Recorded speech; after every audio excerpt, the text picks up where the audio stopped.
So Pink and Say by Patricia Placo is historical fiction, and a big part of historical fiction and understanding it is knowing all about the story's elements. So before we tackle like question one, what kind of character Pink or Say are, or number two, the perspective, number three, part to whole, and number four, theme, let's really understand this story deeply, because you didn't have the words in front of you. It was a long story to listen to. So let's make sure there's a base by looking at each of the story's elements. And I'm talking about like characters, setting, the plot, all that rising action. You know, get a thought towards what is the theme of this. So I have this little setup here. Oh, let me move this. Oh, that's fun. Let's see if I can't get this to work. So let's look at the character Sheldon Curtis, also known as Say in the story. This is actually a real person in history, and we know that by the ending when Patricia shares that this has come from her great grandfather, and she felt the need to celebrate Pink and keep his legacy going, because he wasn't able to have kids, and he wasn't able to tell his story to anyone, because we know at the end he was killed. So Say, in Pink and Say was a boy who ran away from the army because he was afraid to fight. I mean, he was only 15. As he was running away from the army, he was shot in the leg. Another boy named Pink found him and saved him by bringing Say to his house.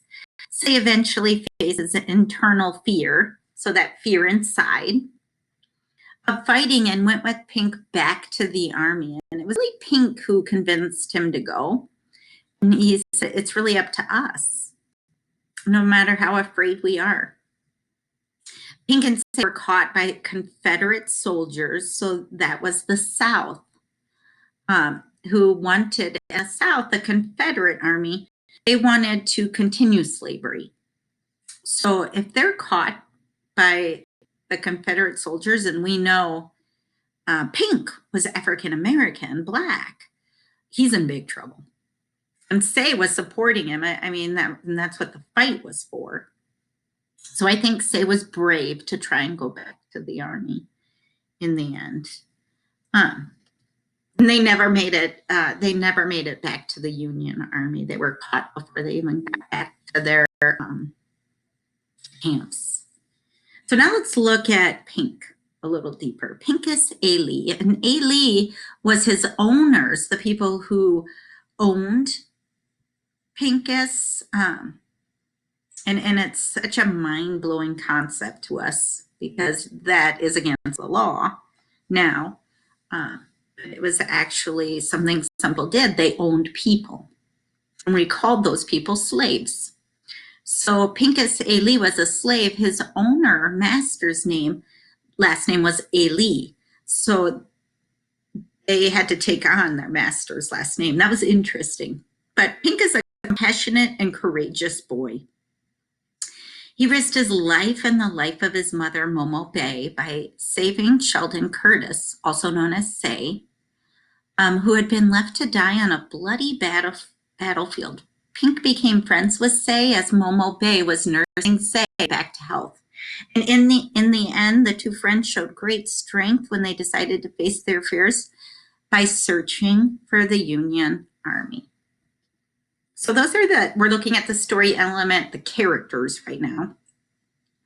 That's just a deeper understanding of who they were. The setting, and we know the setting to be true in a historical fiction piece. So let's read about the setting. Pink and Say takes place in the South during the Civil War. The boys end up in Andersonville Prison, which was a real place.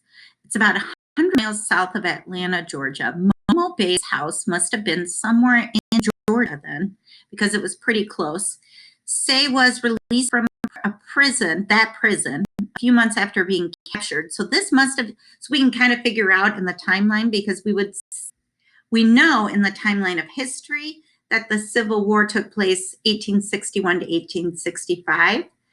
But if Say made it out alive, it had to have been near the end of the war. So we can say it's probably 1865.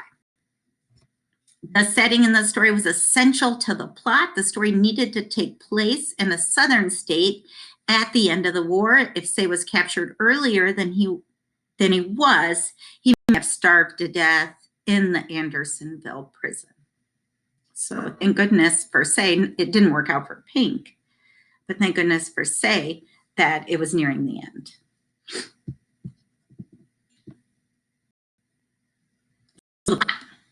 So this is, and again, I thought it was hard to listen to a 25-minute story and really understand what was happening. So I'm going to just sum it up for you. You know, the rising action. Sheldon Curtis, a young white soldier, so Say is white, is wounded and left to die on a Civil War battlefield when Pincus A. Lee, a young black soldier, rescues him. Sheldon, also known as Say in the story, is nursed back to health by Pincus's mother, Momo Bay. Fearing that they are putting Momo Bay in great danger, which they were, Pink and Say prepare to return to the war.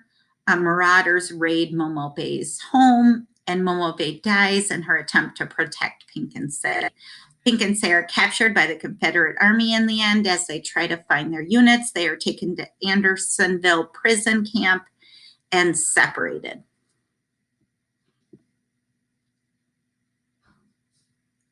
So this is if you would recommend. That's not a story element. Oh, but let's kind of think theme now. You don't have to agree, but this is what somebody had written for the theme of this story. The theme of Pink and Say focuses on courage. We can all agree courage, bravery was definitely a key element. In the face of war, Pincus shows courage by leaving his home after Momo Bay was murdered by marauders in order to join the Union Army. Sheldon shows courage by facing his fear of battle and joining up with Pincus to search for the Union Army. The story is also about friendship. Pink and Say become friends and help each other. Pink helps Say by saving him from certain death, and Say helps Pink by helping him learn to read. Patricia, the author, you guys superbly wrote this tale of friendship and courage during the Civil War. So keep friendship and courage in the back of your mind. Again, just wanted to give you sort of an overview summary of everything, help you understand it a little bit more. That was your only job today, because we'll be revisiting Pink and Say to focus on our 4 questions throughout the next couple weeks. All right, 4th graders, have a great day. Keep being awesome.